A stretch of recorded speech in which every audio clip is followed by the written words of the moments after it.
Malappuram കോഡൂരിൽ bus ജീവനക്കാരുടെ മർദ്ദനമേറ്റ autorickshaw driver മരിച്ചു. മാണൂർ സ്വദേശി അബ്ദുൽ ലത്തീഫാണ് മരിച്ചത്.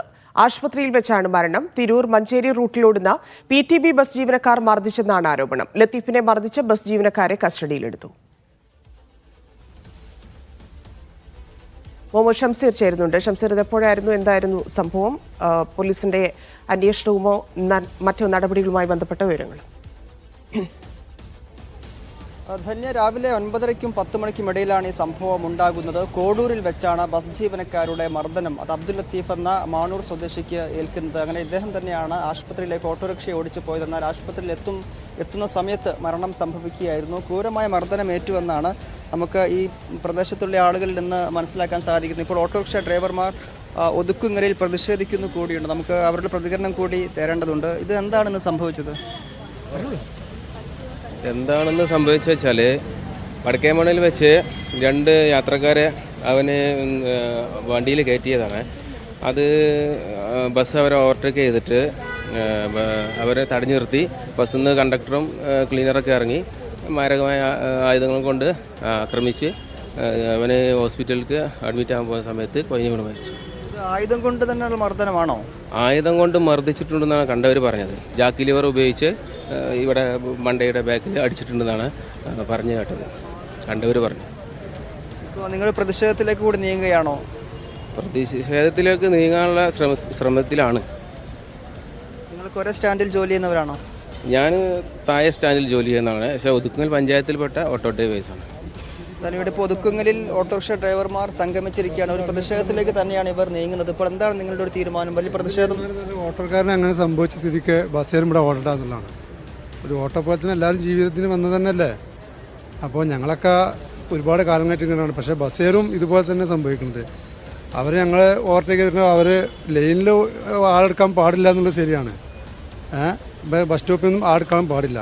പക്ഷേ അവനെന്തോ ഒരു അത്യാവശ്യം ഘട്ടത്തിലാണ് അവനെ റിട്ടേൺ ചെയ്തിട്ട് ആൾ പോയിട്ട് എന്നുള്ള കേട്ടത്. പക്ഷെ അതുകൊണ്ട് ഇപ്പോൾ ഒരു വണ്ടിൻ്റെ ദണ്ടെടുത്ത് തലക്കടിക്കാൻ പാടില്ല എന്നുള്ളതല്ലേ. ചില അസ്വാരസ്യങ്ങളൊക്കെ സാധാരണഗതിയിൽ ഉണ്ടാകാറുണ്ട്. ബസ് ജീവനക്കാർ തമ്മിലുണ്ടാകാറുണ്ട്, ഓട്ടോറിക്ഷക്കാർ ഒക്കെ ഉണ്ടാകാറുണ്ട്. പക്ഷേ ഇവിടെ മരണത്തിലേക്ക് കാര്യങ്ങൾ എത്തുകയാണ്. അപ്പോൾ ആ തരത്തിലുള്ള മർദ്ദനം, ആയുധം ഉപയോഗിച്ച് മർദ്ദനം ഉണ്ടായോ? അതുകൊണ്ടുള്ള കാരണങ്ങൾ പറഞ്ഞത് നല്ല പ്രതിഷേധമാണെന്നുള്ളതാണ്. ബസ്സേരെ ഓടാൻ അയക്കരുത് എന്നുള്ളതാണ്. ഇവിടെ ഞാൻ ഇപ്പോൾ മുന്നിൽ നിൽക്കും. ഇവിടെ ആരെങ്കിലും സപ്പോർട്ട് ഞാൻ ബസ്സിൻ്റെ മുന്നിൽ ഞാൻ തടുത്ത് നിർത്തിയിട്ട് അതിന് ഞാൻ ഒറ്റക്കെട്ടായ്മയാണ് ഞാൻ പ്രതിഷേധിക്കും. മഞ്ചേരി തിരൂർ റൂട്ടിലോടുന്ന ബസ്സാണല്ലേ? മഞ്ചേരി തിരൂർ റൂട്ടിലോടുന്ന ബസ്സാണല്ലേ? വിദ്യാർത്ഥികളെ വണ്ടി കയറുന്നില്ല. അത് അവരെ ഞാൻ അവിടെ നിന്ന് സ്ഥിരം കാണുന്ന കാഴ്ചയാണ്. ഒരു 2-3 വിദ്യാർത്ഥികൾ കൂട്ടം കൂടി നിൽക്കുകയാണെങ്കിൽ ഓല നിർത്തൂല, കുറേ ഇവിടെ കൊണ്ടു നിർത്തും. പക്ഷേ ആ തരത്തിലുള്ള പ്രശ്നങ്ങൾ കൂടി ഇപ്പോൾ ഓട്ടോറിക്ഷ ഡ്രൈവർമാർ ഉന്നയിക്കുകയാണ്. ഇപ്പോൾ കോഡൂർ എന്ന് പറയുന്ന സ്ഥലത്ത് വെച്ചാണ് ഈ സംഭവം ഉണ്ടായത്. തിരൂർ മഞ്ചേരി റൂട്ടിൽ വരുന്ന PTB എന്ന ബസ്സിനെതിരെയാണ് ഇപ്പോൾ ആരോപണമുള്ളത്. ഇപ്പോൾ 3 ബസ് ജീവനക്കാർ പോലീസിന്റെ കസ്റ്റഡിയിലായിട്ടുണ്ട്. അറസ്റ്റ് ഉൾപ്പെടെയുള്ള തുടർ നടപടിയിലേക്ക് പോലീസ് അല്പസമയത്തിനകം തന്നെ കടക്കും എന്ന് വ്യക്തമാവുകയാണ്. അബ്ദുൽ ലത്തീഫ്, ഇപ്പോൾ ഈ മർദ്ദനമേറ്റ് മരിച്ച അബ്ദുൽ ലത്തീഫിന്റെ മൃതദേഹം മഞ്ചേരി മെഡിക്കൽ കോളേജിലേക്ക് മാറ്റുകയാണ്. രാത്രിയോട് കൂടി തന്നെ പോസ്റ്റ്മോർട്ടം നടപടികൾക്ക് ശേഷം മൃതദേഹം കുടുംബത്തിന് വിട്ടുകൊടുക്കാൻ സാധിക്കുമെന്നാണ് പ്രതീക്ഷിക്കുന്നത്. ഈ 2 പേര് മാത്രമായിരുന്നു ഉണ്ടായിരുന്നത്? ഈ ബസ്സിലെ ഡ്രൈവറും ഒപ്പം കണ്ടക്ടറും മാത്രമായിരുന്നോ? മറ്റാരെങ്കിലും ഈ പ്രശ്നത്തിൽ ഇടപെട്ടിട്ടുണ്ടോ? 3 പേർ ഇപ്പോൾ പോലീസിന്റെ കസ്റ്റഡിയിൽ ഉണ്ട് എന്നാണ് നമുക്ക് വ്യക്തമാകുന്നത്. ആരൊക്കെ ചേർന്നാണ് മർദ്ദിച്ചത് എന്ന് വ്യക്തമല്ല. അതേസമയം തന്നെ ആയുധം ഉപയോഗിച്ചുള്ള മർദ്ദനം ഉണ്ടായിട്ടുണ്ട് എന്നാണ് കണ്ട ആളുകൾ പറയുന്നതെന്നും പറയുന്നു. അപ്പോൾ ഇതിലൊക്കെ കൂടുതൽ വ്യക്തത വരേണ്ടതുണ്ട്. പോലീസ് ഇപ്പോൾ പ്രാഥമികമായ അന്വേഷണം നടത്തിക്കൊണ്ടിരിക്കുകയാണ്. 3 ബസ് ജീവനക്കാർ പോലീസിന്റെ കസ്റ്റഡിയിലുമുണ്ട്. CCTV ഉൾപ്പെടെ ശേഖരിക്കുന്ന നടപടിയിലേക്കും പോലീസ് കടന്നിട്ടുണ്ട്. അപ്പോൾ എന്താണ് സംഭവിച്ചതെന്നതിൽ കൃത്യത ഇനിയും വരേണ്ടതുണ്ട്. അപ്പോൾ പോലും മരണത്തിന് വഴിവെച്ചു എന്ന് പറയുമ്പോൾ ക്രൂരമായ മർദ്ദനം ഏറ്റിട്ടുണ്ടെന്ന് വ്യക്തമാണ്. ഓട്ടോറിക്ഷ ഓടിച്ച് തന്നെയാണ് അദ്ദേഹം കോട്ടപ്പടിയുള്ള താലൂക്ക് ആശുപത്രിയിലേക്ക് പോയത്. ആശുപത്രി മുറ്റത്ത് വെച്ച് മരണം സംഭവിച്ചു എന്ന് കൂടിയാണ് വ്യക്തമാകുന്നത്. ആശുപത്രിയിലേക്ക് കയറുന്നതിന് മുൻപ് തന്നെ മരണം സംഭവിച്ചു എന്ന് കൂടി വ്യക്തമാക്കുന്നു. അപ്പോൾ കാര്യമായ മർദ്ദനം അദ്ദേഹത്തിന് ഏറ്റിട്ടുണ്ടെന്ന് മനസ്സിലാക്കിയാണ്. ഈ മർദ്ദനത്തിന് ശേഷം അബ്ദുൽ ലത്തീഫ് സഹോദരനെ വിളിച്ച് ഈ തരത്തിലൊരു പ്രശ്നമുണ്ടായ കാര്യവും മർദ്ദനമേറ്റ കാര്യവും പറയുക കൂടി ചെയ്തിട്ടുണ്ട്. അതും ഈ അന്വേഷണത്തിൽ നിർണായകമാകും, കേസിൽ നിർണായകമാകുമെന്നാണ് പോലീസ് വ്യക്തമാക്കുന്നത്. അതായത് തനിക്ക് ഇങ്ങനെയൊക്കെ മർദ്ദനമേറ്റുവെന്നും ആരാണ് മർദ്ദിച്ചതെന്നുള്ള കാര്യം സഹോദരനെ ഈ സംഭവത്തിന് ശേഷം അബ്ദുൽ ലത്തീഫ് വിളിച്ച് അറിയിച്ചിട്ട് കൂടിയുണ്ട്. അബ്ദുൽ ലത്തീഫിന്റെ സഹോദരൻ ഇക്കാര്യം മലപ്പുറം പോലീസിന് മൊഴി നൽകുകയും ചെയ്തിട്ടുണ്ട്. ഏതായാലും ആ തരത്തിലാണ് കാര്യങ്ങളുള്ളത്. ഇപ്പോൾ ഒതുക്കുങ്ങൽ അങ്ങാടിയിൽ ഓട്ടോറിക്ഷ തൊഴിലാളികൾ സംഘടിച്ചുകൊണ്ട് ഒരു പ്രതിഷേധത്തിലേക്ക് നീങ്ങുകയാണ്.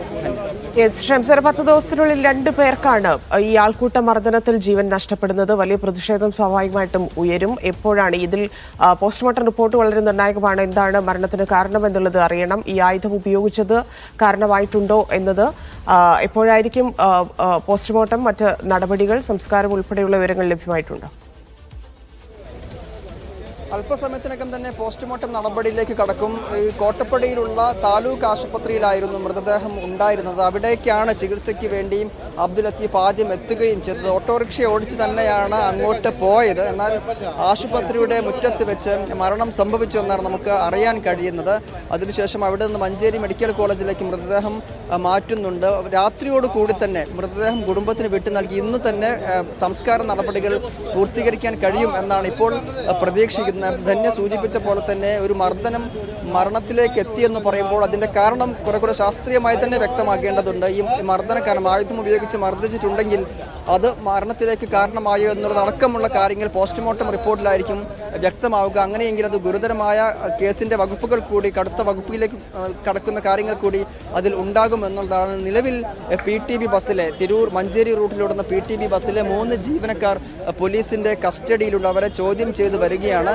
പോസ്റ്റ്മോർട്ടം റിപ്പോർട്ട് കൂടി വരുന്നതോട് കൂടിയായിരിക്കും മരണകാരണം കൃത്യമായി മനസ്സിലാവുക. ഈ സഹോദരനെ വിളിച്ചു പറഞ്ഞു, അതായത് ഇങ്ങനെ മർദ്ദനമേറ്റു എന്ന കാര്യം സഹോദരനെ വിളിച്ചു പറഞ്ഞതനുസരിച്ച് സഹോദരൻ ആശുപത്രിയിൽ എത്തുമ്പോൾ പക്ഷേ കാണുന്നത് അബ്ദുൽ ലത്തീഫിന്റെ മൃതദേഹമാണ്, മരിച്ചു കിടക്കുന്നതാണ് എന്നുള്ളത് കൂടി നമ്മൾ പ്രത്യേകമായി കാണണം. ഈ അബ്ദുൽ ലത്തീഫിന്റെ മൃതദേഹം കണ്ട സുഹൃത്തുക്കൾ പറയുന്നത് കഴുത്തിൽ കാര്യമായി തന്നെ മുറിവേറ്റിട്ടുണ്ട് എന്നും കഴുത്തിന്റെ പിൻഭാഗത്തും കഴുത്തിൽ ഈ ഭാഗത്തുമായി മുറിവേറ്റത്തിന്റെ പാടുകൾ ഉണ്ട് എന്ന് ഈ മൃതദേഹം കണ്ട സുഹൃത്തുക്കൾ കൂടി വ്യക്തമാക്കുന്നു. അതായത് ഇപ്പോൾ ഓട്ടോറിക്ഷ തൊഴിലാളികൾ ഒതുക്കങ്ങൽ അങ്ങാടിയിൽ ബസ് തടഞ്ഞുകൊണ്ടുള്ള പ്രതിഷേധത്തിലേക്ക് നീങ്ങുകയാണ്. കാരണം തങ്ങളുടെ സഹപ്രവർത്തകന്റെ മരണത്തിന് കാരണമായ ഈ ഒരു സംഭവത്തിൽ വലിയ പ്രതിഷേധത്തിലേക്ക് നീങ്ങുകയാണ് ഒതുക്കങ്ങലിലെ ഓട്ടോറിക്ഷ തൊഴിലാളികൾ. ശരി ഷംസർ.